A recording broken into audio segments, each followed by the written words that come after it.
വിജയേട്ടാ നമസ്കാരം. നമസ്കാരം. ബംഗ്ലാദേശും തുർക്കിയുമാണ് ഇന്നത്തെ നമ്മുടെ ചർച്ചാ വിഷയം. നമുക്കാദ്യം ബംഗ്ലാദേശിലോട്ട് വരാം. കാരണം ബംഗ്ലാദേശിൽ some serious things are happening. അതായത് ബംഗ്ലാദേശ് ഇപ്പോ യൂനിസ് പട്ടാളത്തിന്റെ സമ്മർദ്ദം മൂലം രാജിവെക്കാൻ ഒരുങ്ങുന്നു എന്ന സുപ്രധാനമായിട്ടുള്ള റിപ്പോർട്ടുകൾ പുറത്തു വരുന്നു. ഈ റഖൈൻ ഇടനാഴിയുമായിട്ടൊക്കെ ബന്ധപ്പെട്ടുള്ള വലിയ രീതിയിലുള്ള സമ്മർദ്ദം പട്ടാളത്തിന്റെ ഭാഗത്തു നിന്നും ബംഗ്ലാദേശ് ഉണ്ടായി എന്നുള്ള റിപ്പോർട്ടുകൾ നമ്മൾ ചെയ്തതാണ്. അതായത് ഈ റഖൈൻ ഇടനാഴി എന്ന് പറഞ്ഞൊരു ഇടനാഴി ഉണ്ടാക്കി അത് അമേരിക്കയുടെ കയ്യിലെത്തിച്ച് മ്യാൻമറിലേക്ക് കയറാനും അങ്ങോട്ടേക്ക് സഹായങ്ങളും എത്തിക്കാൻ മറ്റുമാണ് ഈ ഇടനാഴി എന്നുള്ളതാണ് അതിന്റെ പർപ്പസ് എന്നാണ് ഞാൻ മനസ്സിലാക്കുന്നത്. അപ്പോൾ ഇത് ബംഗ്ലാദേശിൽ വലിയ തിരിച്ചടിക്ക് ഇടയായി, ആഭ്യന്തര കലാപത്തിനിടയായി. വക്കാറുസ്സമാൻ നേരത്തെ പറഞ്ഞിട്ടുണ്ടായിരുന്നു, ഞങ്ങൾ ബംഗ്ലാദേശിന്റെ സുസ്ഥിരതയ്ക്ക് വേണ്ടി ഈ ഭരണം അട്ടിമറിച്ച് പട്ടാള ഭരണം കൊണ്ടുവരും എന്ന് പറഞ്ഞിരുന്നു. അപ്പോൾ ആ ഒരു സാഹചര്യത്തിൽ ഇപ്പോൾ പട്ടാള ഭരണത്തിലേക്ക് ബംഗ്ലാദേശ് കടക്കുകയാണ് എന്നാണ് നമുക്ക് മനസ്സിലാക്കാനായിട്ട് സാധിക്കുന്നത്. നമ്മൾ എപ്പോഴും പറയുന്നതാണ് ബംഗ്ലാദേശ് ഇപ്പോൾ പട്ടാള ഭരണം ഇപ്പൊ പിടിക്കും, നാളെ പിടിക്കും, ദാ പിടിച്ചുകൊണ്ടിരിക്കുന്നു എന്നൊക്കെ പറയുന്നതാണ്. അപ്പോൾ യഥാർത്ഥത്തിൽ ഇത്തവണ പുലി വന്നോ? ബംഗ്ലാദേശ് പട്ടാളം ഇത്തവണ ഭരണത്തിലേറും? അല്ല, ഇതിന്റെ കാര്യം എന്ന് വെച്ച് കഴിഞ്ഞാൽ ഇതിപ്പോ പറഞ്ഞിരിക്കുന്നത് നമ്മൾ എന്നും പറയുന്നത്, നമ്മൾ എന്നും അവിടെ നിന്നുള്ള സോഴ്സുകളും അവിടെ നിന്നുള്ള മാധ്യമ റിപ്പോർട്ടുകളും വെച്ചിട്ടാണ് നമ്മൾ അത്തരത്തിലുള്ള വാർത്തകൾ നൽകുന്നത്. പക്ഷെ ഇന്നിപ്പോ അങ്ങനെയല്ല, കുറച്ചൊരു ക്ലാരിറ്റി വന്നു കഴിഞ്ഞു. ഈ യൂനസിനെ മുഹമ്മദ് യൂനസിനെ പിന്തുണയ്ക്കുന്ന അനവധി പാർട്ടികളുണ്ട്. അതിനകത്ത് പ്രധാന പാർട്ടിയായ അതൊരു വിദ്യാർത്ഥി സംഘടനയുടെ പ്രക്ഷോഭമായിരുന്നല്ലോ. അപ്പൊ അത് നാഷണൽ സിറ്റിസൺ എന്ന് പറയുന്ന പാർട്ടി, നാഷണൽ സിറ്റിസൺ പാർട്ടിയാണ്. അപ്പൊ അവര് ഔദ്യോഗികമായി തന്നെ അത് BBC യുടെ ബംഗ്ലാദേശിന്റെ ചാനലിന് അദ്ദേഹം നൽകി കഴിഞ്ഞു അഭിമുഖം. യൂനസ് ഏത് നിമിഷവും രാജിവെക്കുന്നു. അതിൽ അദ്ദേഹം പറയുന്ന വരികളാണ് ശ്രദ്ധേയം. അതിൽ അദ്ദേഹം പറയുന്ന കാര്യം, യൂനസുമായി ഇദ്ദേഹം ചർച്ച നടത്തിയിരുന്നു, ഈ പറയുന്ന നാഷണൽ സിറ്റിസൺ പാർട്ടിയുടെ നേതാവ്. അപ്പൊ അദ്ദേഹത്തോട് പറഞ്ഞത്, എനിക്ക് ബംഗ്ലാദേശിൽ ഭയമായി തുടങ്ങി എന്നാണ് ആ ഒരു വാക്കാണ് ഉപയോഗിച്ചത്. എനിക്ക് ഭയമായി തുടങ്ങി എന്നാണ് ഉപയോഗിച്ചത്. അതായത് അദ്ദേഹം അതിന് പറയുന്ന കാരണങ്ങൾ, തന്നെ അധികാരത്തിൽ കയറ്റിയ സംഘടനകളും പാർട്ടികളും ഒന്നും താൻ പറയുന്നത് കേൾക്കുന്നില്ല, ഒരു ഐക്യമില്ല, ഒത്തൊരുമയില്ല, ഇവിടെ കാര്യങ്ങൾ മുൻപോട്ട് കൊണ്ടുപോവുക പ്രയാസകരമാണ്. പ്രത്യേകിച്ച് ഡിസംബറിന് മുമ്പ് തെരഞ്ഞെടുപ്പ് നടത്തണമെന്നാണ് സൈന്യം പറഞ്ഞിരുന്നത്. അതെന്തായാലും നടക്കില്ല എന്നുള്ള കാര്യത്തിൽ 100% ഉറപ്പായി. അതിനാൽ ഞാൻ രാജിവെക്കാൻ തയ്യാറെടുക്കുന്നു, മാനസികമായി ഞാനത് തയ്യാറെടുത്ത് കഴിഞ്ഞു എന്നാണ് യൂനസ് പറഞ്ഞതായിട്ട് അദ്ദേഹത്തെ പിന്തുണയ്ക്കുന്ന പാർട്ടിയുടെ നേതാവ്. ഇതുവരെ അങ്ങനെ ആയിരുന്നില്ല. നമ്മൾ മറ്റു ചില സോഴ്സുകളിൽ നിന്നും ഈ അവാമി ലീഗ് അടക്കം ഉള്ള പാർട്ടിയുടെ നേതാക്കന്മാരും പറയുന്നത് മാത്രമാണ് നമ്മൾ വാർത്തയാക്കിയിരുന്നത്. ഇപ്പൊ ഇത് ഒഫീഷ്യലായിട്ട് തന്നെ വരുന്നു. അദ്ദേഹത്തെ പിന്തുണയ്ക്കുന്ന പാർട്ടി, ഈ അധികാരത്തിൽ കയറ്റിയ പാർട്ടി, അതിന്റെ വിദ്യാർത്ഥി സംഘടനയുടെ നേതാവ് പറയുന്നു ഇങ്ങനെയാണ്. അതിന് ഒന്ന് രണ്ട് കാരണങ്ങളുണ്ട്. ഈ അടുത്ത സമയത്ത് യൂനസ് നടത്തിയ വഴിവിട്ട ചില യാത്രകളും ബന്ധങ്ങളും ഒക്കെ ഇതിനകത്ത് കാരണമാണ്. ഈ ചൈനയിൽ പോകുന്നു, ആവശ്യമില്ലാത്ത ഡയലോഗ് അടിക്കുന്നു. ഇതിനിടയിൽ മറുഭാഗത്ത് ഞങ്ങളുടെ ഇന്ത്യ വഴി നിങ്ങൾ ഇനി കച്ചവടമൊന്നും ചെയ്യേണ്ടെന്ന് പറയുന്നു, റൂട്ട് അടയ്ക്കുന്നു. അങ്ങനെ വലിയ പ്രതിസന്ധി, സാമ്പത്തിക പ്രതിസന്ധി, മറ്റു പ്രതിസന്ധി. ഇതിനിടയിലാണ് പാകിസ്ഥാൻ നമ്മൾ കയറി അടിക്കുന്നതോടുകൂടി പാകിസ്ഥാന്റെ കട്ടയമ്പടവും മടങ്ങി. അവരെന്തോ പുലിയാണ്, ഇവരെ രക്ഷിക്കും മറ്റാന്ന് പറഞ്ഞു കഴിഞ്ഞാൽ അവരെക്കുറിച്ച് വലിയ പ്രതീക്ഷയില്ല. ഇതിനിടയിൽ ഈ യൂനസ് കയറിയപ്പോൾ മുതൽ പാകിസ്ഥാനിൽ ഇങ്ങോട്ടേക്ക് ഇറക്കുമതി ചെയ്ത കുറെ ചരക്കുകളുണ്ട് ഈ ബംഗ്ലാദേശിൽ. ISI, അൽഖ്വയ്ദ അങ്ങനെയുള്ളവന്മാർ അവിടെ യൂണിറ്റ് സ്ഥാപിച്ച് നിൽക്കുന്നു. അങ്ങനെ മൊത്തത്തിൽ തകർന്നു നിൽക്കുന്ന ഒരു സാഹചര്യം. ഈ സാഹചര്യത്തിലാണ് നമ്മൾ കഴിഞ്ഞ ദിവസം ന്യൂസ് ഇന്ത്യ മലയാളം ഈ അനാലിസിസ് തന്നെ വലിയ വാർത്ത ചെയ്തിരുന്നു. അമേരിക്കയുടെ ഒരു വലിയ വിമാനം ആയുധങ്ങളുമായി മ്യാൻമാറിലേക്ക് എത്തി എന്നുള്ളത്. ഇപ്പൊ ആ വാർത്തയ്ക്കും സ്ഥിരീകരണം വന്നു കഴിഞ്ഞിരിക്കുന്നു. കാരണം ഈ പറയുന്ന ഇടനാഴി എന്ന് പറയുന്നത് നിലവിൽ ഇപ്പൊ അരക്കൻ ആർമിയുടെ കയ്യിലാണ്. അവർ ഈ ഇടനാഴി അവരുടെ കയ്യിലായി ഇരിക്കുന്നത്. ഈ ഇടനാഴി ബംഗ്ലാദേശിന് സ്വന്തം, ഈ യൂനസ് ചെയ്ത പണി എന്ന് വെച്ചാൽ അത് അമേരിക്കയ്ക്ക് ഒരു കരാറുണ്ടാക്കി അവർക്ക് കൊടുക്കുക ഇടനാഴി. അമേരിക്ക ആകുമ്പോഴത്തേനും ഇടനാഴി മോചിപ്പിച്ച് അവരെടുക്കുമല്ലോ.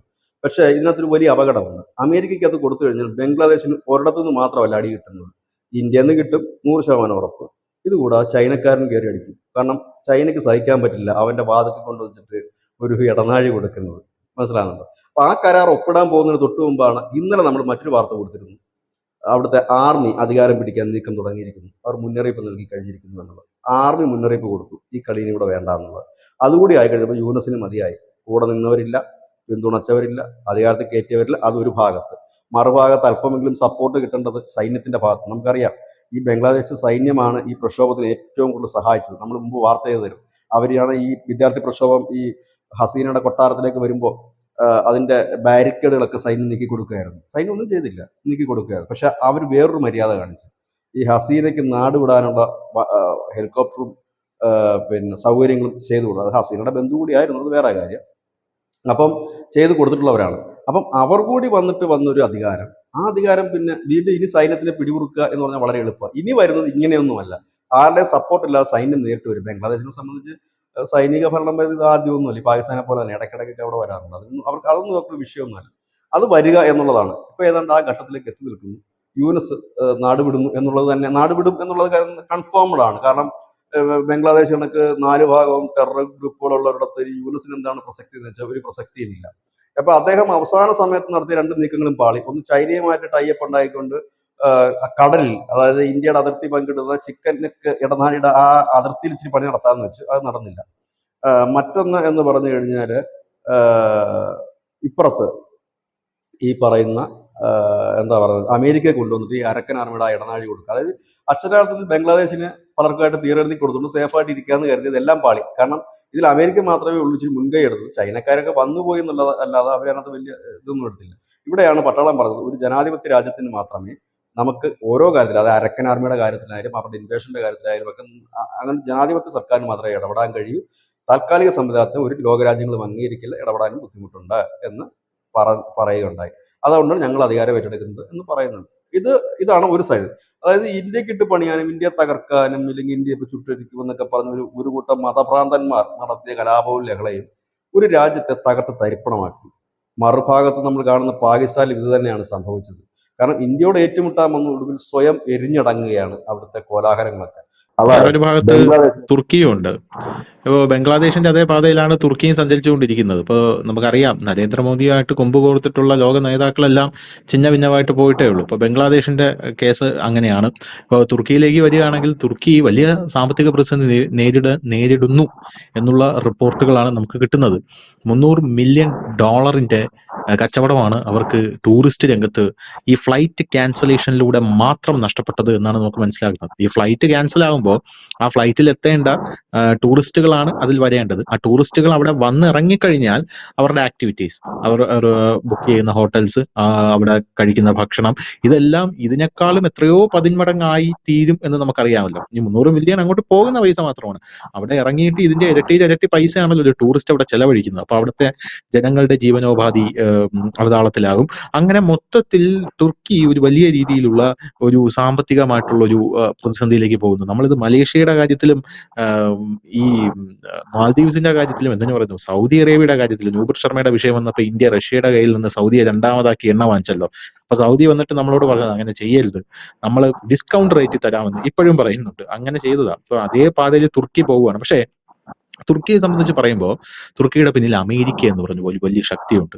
അപ്പൊ അമേരിക്ക ഉള്ള ഒരു ശക്തി കാരണമാണ് ഇപ്പൊ എർദോഗൻ ഇപ്പോഴും പറയുന്നത്, ഇല്ല ഞങ്ങൾ ഇന്ത്യയെ സപ്പോർട്ട് ചെയ്യില്ല, പാകിസ്ഥാൻ തന്നെയാണ് ഞങ്ങളുടെ സപ്പോർട്ട് എന്ന്. വേറൊരു റിപ്പോർട്ട് ഇതിന്റെ ഇടയിൽ ഞാൻ വായിച്ചത്, ഔദ്യോഗികമാണോ എന്ന് എനിക്കറിയില്ല, ഞാൻ കണ്ടതാണ്. ഈ തുർക്കിയുടെ 2 പട്ടാളക്കാരൂടെ ഈ ഇന്ത്യ സ്ട്രൈക്ക് നടത്തിയപ്പോൾ മരിച്ചിട്ടുണ്ടെന്ന് കേൾക്കുന്നു ഈ പാകിസ്ഥാനിൽ. അത് ഔദ്യോഗികമാണോ എന്ന് എനിക്കറിയില്ല. അങ്ങനെയാണെങ്കിൽ അത് ഗുരുതരമായിട്ടുള്ള ഒരു ക്രൈം ആണെന്നല്ലേ വിചേട്ടാ അതിന്റെ അർത്ഥം? കാരണം ഇന്ത്യക്കെതിരെ തുർക്കിയുടെ പട്ടാളക്കാരെ വിട്ടുകൊടുക്കുന്നു എന്നല്ലേ അതിന്റെ അർത്ഥം? ഇന്നലെ 48 മണിക്കൂറിന് അകത്ത് നടന്ന 2 നീക്കങ്ങളുണ്ടായി. ഒന്ന്, തുർക്കി ഒരു അനുരഞ്ജനത്തിനുള്ളൊരു ബാക്ക്ഡോർ സംഭാഷണം ആകാം നടന്നിരുന്നു. കാരണം ഇന്ത്യ അതിന് മറുപടി, അതായത് നമ്മുടെ ഈ എയർപോർട്ടുകളിൽ തുർക്കിയുടെ കമ്പനിക്ക് അതിന്റെ കാർഗോയുടെ സെക്ഷനൊക്കെ ഉണ്ടായിരുന്നു. അപ്പൊ ആ കമ്പനികളുടെയൊക്കെ സെലിബിക്കുള്ള അംഗീകാരം നമ്മുടെ രാജ്യം എടുത്തു കളഞ്ഞു. അപ്പൊ അതിന്റെ ഒരു ചർച്ച തുർക്കി തുടങ്ങി വെച്ചിട്ടുണ്ട്. അപ്പൊ തുർക്കിയോട് ഇന്ത്യ അറിയിച്ചത്, രാജ്യമല്ല, ഇന്ത്യ അല്ല ആ നീക്കം നടത്തിയിരിക്കുന്നത്. ഞങ്ങളുടെ രാജ്യത്തെ വ്യോമ സുരക്ഷാ മന്ത്രാലയമുണ്ട്, അവരാണ് അവർക്ക് ഇഷ്ടമുള്ളവരെ നീക്കം ചെയ്യാനും ആഡ് ചെയ്യാനും ഞങ്ങളുടെ രാജ്യത്ത് നിയമമുണ്ട്, അവർ നീക്കം ചെയ്തതാണ്, അതും നമ്മുടെ ഡിപ്ലോമസിയും തമ്മിൽ ബന്ധങ്ങളൊന്നും തന്നെ ഇല്ല എന്ന് പറഞ്ഞ് ആ വഴി ഇന്ത്യ അങ്ങ് അടച്ചു. അതിനുശേഷം ഇന്ത്യയുടെ വക്താവിൻ്റെ ഒരു പ്രസ്താവന വന്നു. അദ്ദേഹം പറഞ്ഞത്, തുർക്കി വൈകാരികമായിട്ടാണ് പാകിസ്ഥാൻ സപ്പോർട്ട് ചെയ്തത് എന്ന് മനസ്സിലാകുന്നു, അധികം വൈകാതെ തുർക്കി തെറ്റുതിരുത്തുമായിരിക്കും എന്നുകൂടി അദ്ദേഹം പറഞ്ഞു. അതിനർത്ഥം ഒരുപക്ഷെ തുർക്കി അവരുടെ നിലപാടുകൾ പാകിസ്ഥാനുമായിട്ട് മയപ്പെടുത്താൻ സാധ്യതയുണ്ട്. ഇപ്പോൾ അമേരിക്ക വലിയ രീതിയിൽ തുർക്കിയോട് നിൽക്കുന്നു എന്ന് പറഞ്ഞാൽ അത് വലിയ കഥയൊന്നുമില്ല. കാരണം യൂറോപ്യൻ കൺട്രീസിൽ അല്ലെങ്കിൽ നാറ്റോ സഖ്യത്തിലേക്കുള്ള ഏറ്റവും ദുർബലനായ ഒരു രാജ്യമാണ് തുർക്കി. കാരണം പ്രത്യേകിച്ച് സാമ്പത്തികമായിട്ട് തകർന്ന് പണ്ടേ തരിപ്പണമായതാണ്. അപ്പോൾ യൂറോപ്യൻ രാജ്യങ്ങളൊക്കെ വലിയ സാമ്പത്തിക മാന്ദ്യത്തിന് പിടിയിലായിരുന്നെങ്കിൽ തുർക്കി അങ്ങനെയല്ല, അതിന് മുമ്പേ തന്നെ പിടിയിലായ ഒരു രാജ്യമാണ്. അവരെ സംബന്ധിച്ച് അവരുടെ ഇപ്പൊ ഈ അമേരിക്ക വാരിക്കോരൊന്നും രാജ്യത്തെ സഹായിക്കത്തൊന്നുമില്ല. അപ്പം നമുക്കറിയാം, ഈ യൂറോപ്യൻ യൂണിയനിലുള്ള രാജ്യങ്ങൾ പോലും ട്രംപിനും അല്ലെങ്കിൽ അമേരിക്കയ്ക്കും എതിരാണ്. കാരണം അവർക്കെതിരെ പോലും ട്രംപ് നികുതിയൊക്കെ ചുമത്തുന്നുണ്ട്. അത് വേറെ കാര്യം. അപ്പം ഇപ്പൊ ആയുധം ഇപ്പൊ കൊടുക്കുന്നു എന്ന് പറഞ്ഞു കഴിഞ്ഞാൽ ആണവായുധം ഇല്ല തുർക്കിക്ക്. അപ്പൊ ആണവായുധമില്ലാത്ത രാജ്യങ്ങളെ നാറ്റോ സഖ്യങ്ങളെ എല്ലാ വിധത്തിലും സംരക്ഷിക്കാമെന്നൊരു ഉറപ്പ് അമേരിക്ക ഈ നാറ്റോ സഖ്യ രൂപീകരണ വേളയിൽ കൊടുത്തിട്ടുണ്ട്. കാരണം അവരാണല്ലോ നാറ്റോയുടെ തലവന്മാരും. അപ്പം ആണവായുധങ്ങളോ ഇല്ലെങ്കിൽ വലിയ ആയുധങ്ങളോ ഇല്ലെങ്കിൽ സൈനിക ശേഷിയോ ഇല്ലാത്ത ഒരുപാട് രാജ്യങ്ങൾ ഈ നാറ്റോ സഖ്യത്തിലുണ്ട്. അപ്പൊ അവർക്ക് അവരുടെ എല്ലാ പ്രൊട്ടക്ഷൻ ഞങ്ങൾ ഏറ്റെടുക്കും എന്ന് പറഞ്ഞിട്ടുണ്ട്. അപ്പം അതിന്റെ ഭാഗമായിട്ടാണ് ഈ ആയുധങ്ങൾ കൊടുക്കുന്നത്. ഇസ്രായേലിന് ആയുധങ്ങൾ കൊടുക്കുമ്പോൾ അമേരിക്ക പറയുന്ന ന്യായം ഇതാണ്: അവരുടെ കയ്യിൽ വിനാശകരമായ ആയുധങ്ങളൊന്നുമില്ല, പാവങ്ങൾ നാല് വശത്തുനിന്ന് അടിമേടിച്ചുകൊണ്ടിരിക്കുകയാണ്, ആണവായുധമൊന്നുമില്ല, അതുകൊണ്ട് കൊടുക്കുന്നു എന്ന് പറയും. ഇത് സെയിം സാധനം തന്നെയാണ് തുർക്കിയുടെ കാര്യത്തിലും അമേരിക്ക പറയുന്നത്. അതിന് വലിയ കഥയൊന്നുമില്ല, അതിന് കൊടുത്തോണ്ടിരിക്കും, അത് സ്വാഭാവികം. എന്നിട്ട് ഇസ്രായേൽ അമേരിക്ക പറയുന്നത് കേൾക്കുന്നുണ്ടോ? ഇല്ലല്ലോ. അപ്പൊ ഈ തുർക്കിയുടെ അവസ്ഥ എന്ന് പറഞ്ഞാൽ ഇപ്പോഴും അതല്ല. ഇനിയിപ്പം മിസൈൽ കൊണ്ട് കൊടുത്തു പറഞ്ഞാൽ തുർക്കിക്കാരുടെ വിശപ്പ് മാറത്തില്ലല്ലോ. ഇപ്പൊ ധനുഷ് സൂചിപ്പിച്ച ഒരു ചെറിയ ഭാഗം മാത്രമാണ്. അവിടുത്തെ ഫ്ലൈറ്റ് സർവീസ് റദ്ദാക്കിയപ്പോൾ മാത്രം 300 കോടി രൂപ, അതായത് വിമാന ചാർജ് മാത്രമാണ്. ഈ യാത്രക്കാർ അവിടെ ചെന്ന് ഇറങ്ങിക്കഴിഞ്ഞാൽ അവിടെ മുതൽ മേടിക്കുന്ന ടാക്സിക്കാരന്റെ പൈസ, ഹോട്ടൽസ്, ഫുഡ്, അത് വേറെ. ഇനി ഇതിനേക്കാൾ വലിയൊരു തുകയുണ്ട്. ഇന്ത്യക്കാർ കല്യാണം കഴിക്കാൻ പോയിക്കൊണ്ടിരുന്നത് ഇസ്താംബൂളിലായിരുന്നു. അവിടുത്തെ കൊട്ടാരങ്ങളൊക്കെ മനോഹരമാണ്. അവിടെ പോയിട്ടായിരുന്നു വെഡിങ് ഡെസ്റ്റിനേഷനിൽ പോയിക്കൊണ്ടിരുന്ന സ്ഥലം. 1600 മില്യൺ ആണ് അവിടെ നഷ്ടപ്പെട്ടത്. അത്രയും കോടി പേര്. കാരണം ഈ പൊങ്ങച്ചത്തിന്റെ ഭാഗമായിട്ട് ഇന്ത്യക്കാർ വിദേശത്ത് പോയി കല്യാണം കഴിക്കുന്ന രീതിയുണ്ട്. സിംഗപ്പൂർ പോയി കെട്ടുക, അവിടെ കെട്ടുക, ഇവിടെ കെട്ടുക. അത് സെലിബ്രേഷൻ, ഒരു സെലിബ്രിറ്റി സാധനമാണത്. അങ്ങനെ പോയിക്കൊണ്ടിരുന്നത് അവർക്ക് കിട്ടും. കാരണം ഇത് hotel, restaurant, auditorium, event management കമ്പനികൾ, ഇതെല്ലാം കൂടെ നഷ്ടം വന്നത്. ഇനി അതിന്റെ നേട്ടം ചെയ്ത രാജ്യങ്ങൾ, അത് മുസ്ലിം രാജ്യങ്ങളാണ്. പക്ഷേ ഇതിന്റെ നേട്ടം 2 മുസ്ലിം രാജ്യങ്ങളാണ് നമ്മൾ തള്ളിയത്. ഒന്ന് അസർബൈജാനും ഒന്ന് തുർക്കി. ഇതിന് പകരം നമ്മുടെ ആൾക്കാർ ഇപ്പൊ സെലക്ട് ചെയ്ത രാജ്യങ്ങൾ ഒന്ന് ഈജിപ്റ്റാണ്. കാരണം ഈജിപ്റ്റ് കുറച്ചുകൂടെ എളുപ്പമാണ്, വലിയ ക്യാഷ് അവിടെ ഇല്ല, പോയി എടുക്കാം. പിരമിഡുകളുടെ പശ്ചാത്തലത്തിൽ കല്യാണം കഴിക്കണമെന്നേ ഉള്ളൂ. മറ്റേത് കൊട്ടാരത്തിന്റെ ആയിരുന്നു ഇസ്താംബൂളിലെ. തുർക്കി ഇത് പിരമിഡിന്റെ ഒക്കെ അവിടെ നിന്നിട്ട് മമ്മിയുടെ കൂടെ നിന്ന് ഇവിടെ കല്യാണം കഴിക്കുക. അപ്പൊ അങ്ങോട്ടേക്ക് പോകുന്നുണ്ട്, ഇപ്പോൾ വലിയ രീതിയിൽ ബുക്കിംഗ് തുടങ്ങിയിട്ടുണ്ട്. മറ്റൊരു രാജ്യം അർമേനിയാണ്. ഈ അർമേനിയ, ഈ അസർബൈജാൻ എന്തുകൊണ്ടാണ് ഇന്ത്യയോട്ട് കലിപ്പെന്നറിയാമോ? അർമേനിയക്ക് ആയുധങ്ങൾ കൊടുക്കുന്നത് നമ്മളോട് അവർക്ക് കരാറുണ്ട്. അർമേനിയക്കുള്ള ആയുധങ്ങൾ ഭൂരിപക്ഷം കൊടുക്കുന്നത് ഇന്ത്യയാണ് സപ്ലൈ ചെയ്യുന്നത്. നമ്മുടെ ഒരു ആയുധ പങ്കാളിയാണ്. നമ്മളോട് ഏറ്റവും അടുത്ത് നിൽക്കുന്ന രാജ്യമാണ് ഈ അർമേനിയ. അർമേനിയയും ഈ അസർബൈജാനും തമ്മിൽ അടിയാ. അതുകൊണ്ടാണ് ഈ അസർബൈജാൻ ഈ പാകിസ്ഥാന് പിന്തുണ കൊടുത്തു വന്നത്. അതല്ലാതെ പാകിസ്ഥാനോടുള്ള വലിയ സ്നേഹവും പ്രണയവും കൊണ്ട് വന്നതല്ല.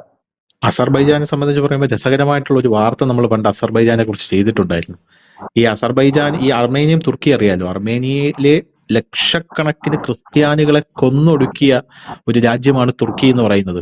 അപ്പൊ സന്തോഷ് ജോർജ് പുളിങ്ങരയുടെ സഞ്ചാരിയുടെ ഡയറി കുറിപ്പ് കാണുമ്പോൾ പുള്ളി അർമേനിയയിൽ പോയപ്പോൾ ഈ ചരിത്ര സ്മാരകങ്ങളൊക്കെ പോയിരുന്നു. എന്നിട്ട് പുള്ളി അന്ന് ആ സഞ്ചാരിയുടെ ഡയറി കുറിപ്പ് തുടങ്ങുമ്പോൾ പറഞ്ഞത്, ഞാൻ ഇതിന്റെ കമന്റ് ബോക്സ് ഓഫ് ചെയ്യും എന്നാണ് പുള്ളി പറഞ്ഞത്. പുള്ളി വലിയ ഒരു മതേതരവാദിയും ജനങ്ങൾ മതത്തിന്റെ വഴി തമ്മിൽ തല്ലുന്നത് കാണാൻ ആഗ്രഹിക്കാത്ത ആളുമാണ്.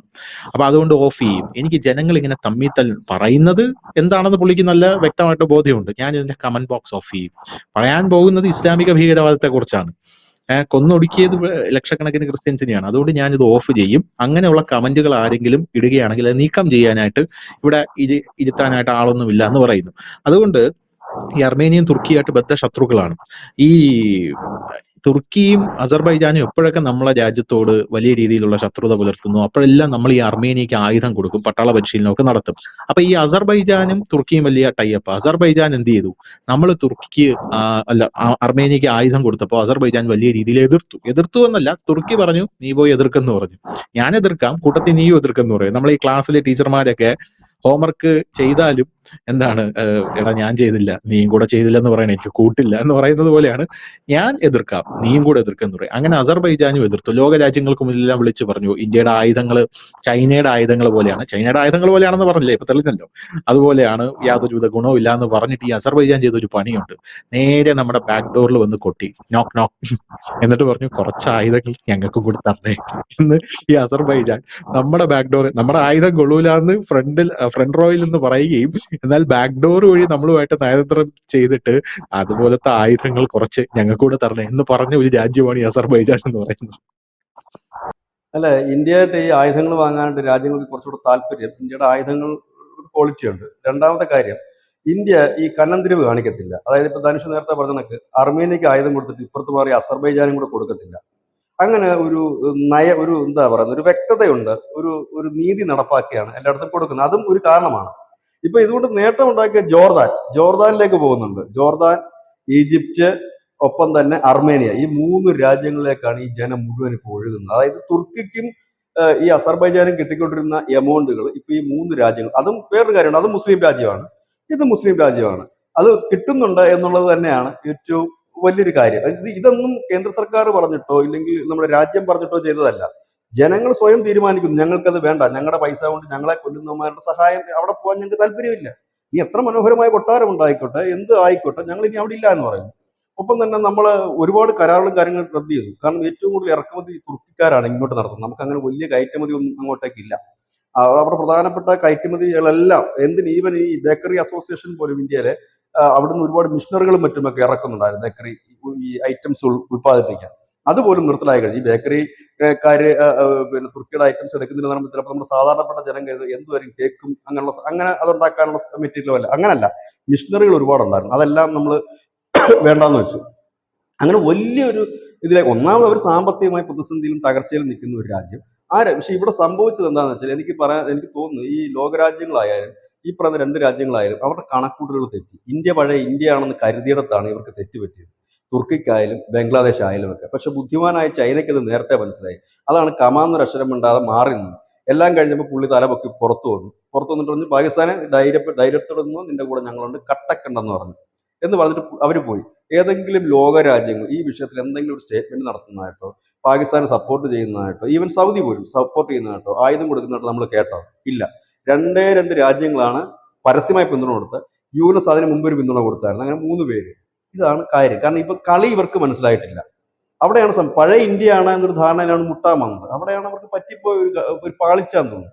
ഇപ്പൊ എന്ത് പറ്റി, അവർക്കും കാര്യങ്ങൾ മനസ്സിലായി, ലോകത്തിനും കാര്യങ്ങൾ മനസ്സിലായി, പഴയ ഇന്ത്യ അല്ല. അതുകൊണ്ട് ഇനിയിപ്പോൾ കുറച്ചുകൂടെ ഒക്കെ സൂക്ഷിച്ചും കണ്ട് മുമ്പോട്ട് പോയില്ലെങ്കിൽ പണി പാളും എന്നുള്ളത്.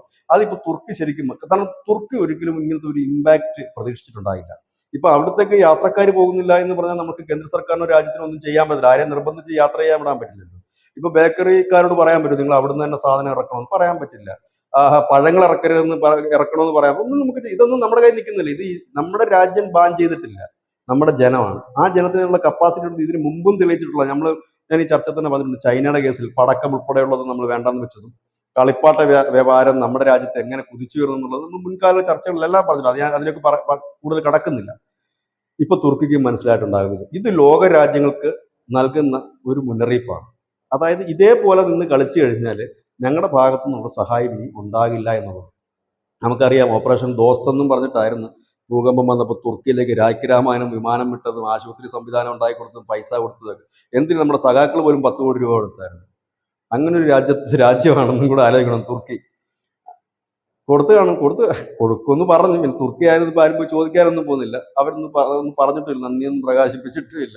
പറഞ്ഞു ഇത് ഇടയ്ക്കിടയ്ക്ക് ഇങ്ങനെ നമ്മുടെ ഈ കേരളത്തിൽ കേൾക്കാം 10 കോടി അവിടെ കൊടുക്കുന്നു ഇവിടെ കൊടുക്കും. അപ്പൊ ഞാനും ഇരുന്ന് ആലോചിക്കും, ഒരു ഗതിയില്ല ഇവനൊക്കെ ഇവിടുന്നാണ് ഈ 10 കോടി. കാരണം കേരളത്തിൽ കൊടുക്കാൻ 10 പൈസയില്ല, പിന്നെ എന്തിനാണ് ഈ 10 കോടി രൂപ അവിടെ കൊടുക്കുന്നു ഇവിടെ കൊടുക്കുന്നു. എവിടെ ലോകത്ത് പ്രശ്നം നടന്നാലും ഉടനെ തന്നെ നമ്മുടെ മുഖ്യമന്ത്രി ഒരു 10 കോടി രൂപ പ്രഖ്യാപിക്കും.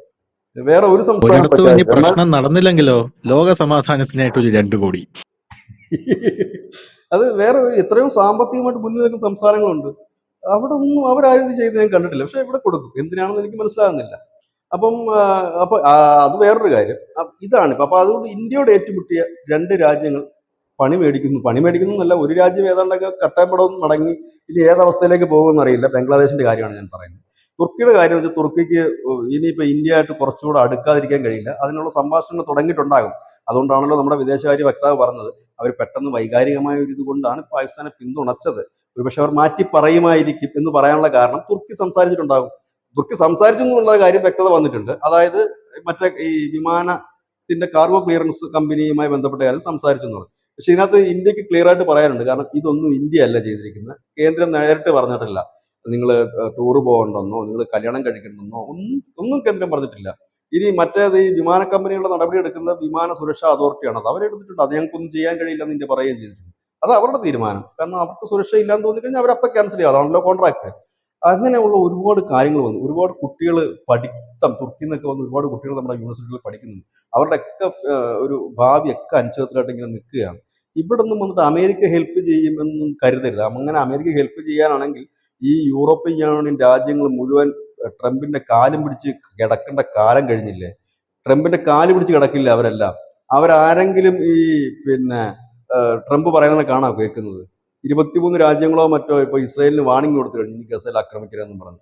സെലൻസ്കിയെ വിളിച്ചിട്ട് ട്രംപ് പറഞ്ഞതിന് പിറ്റേ ദിവസം സെലൻസ്കി പോയത് ബ്രിട്ടനിലാണ്. വമ്പൻ സ്വീകരണം കൊടുത്തിട്ട് പറഞ്ഞു, നീ പൊക്കോ ഞങ്ങളുണ്ടെന്ന് പറഞ്ഞു. അവൻ അങ്ങനെയൊക്കെ പറയാം, ഞങ്ങളുണ്ടെന്ന് പറഞ്ഞിട്ട് പറഞ്ഞു വിട്ടു. അയാൾ പറയുന്നതൊക്കെ എവിടെയെങ്കിലും കേൾക്കുന്നുണ്ടോ? ഇല്ല. അപ്പൊ എന്താണ്, അവരുടെ ഭാഗത്തുനിന്ന് വലിയ കോപ്പറേഷൻ കിട്ടാത്തതുകൊണ്ടാണ് ഇവർ മാറി നിൽക്കുന്നത്.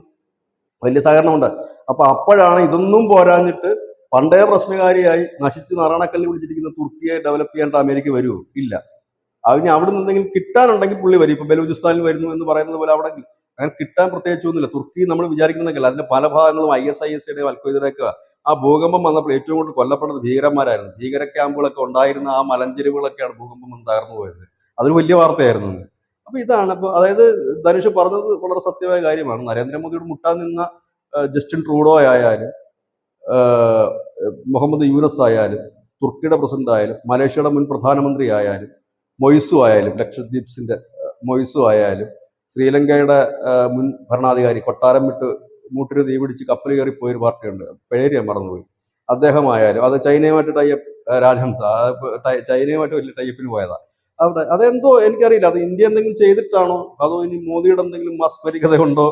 വേണമെങ്കിൽ മോദി ഭക്തർക്ക് പറയാം മോദി ഒരു ദൈവമാണ്, അദ്ദേഹവുമായി മുട്ടിയവരൊക്കെ തകർന്നു പോയി എന്നൊക്കെ വേണമെങ്കിൽ പറയാം. പക്ഷെ എന്തോ സംഭവിക്കുന്നു എന്നുള്ളതാണ് യാഥാർത്ഥ്യം. താങ്ക് യു ചേട്ടാ, താങ്ക് യു സോ മച്ച്.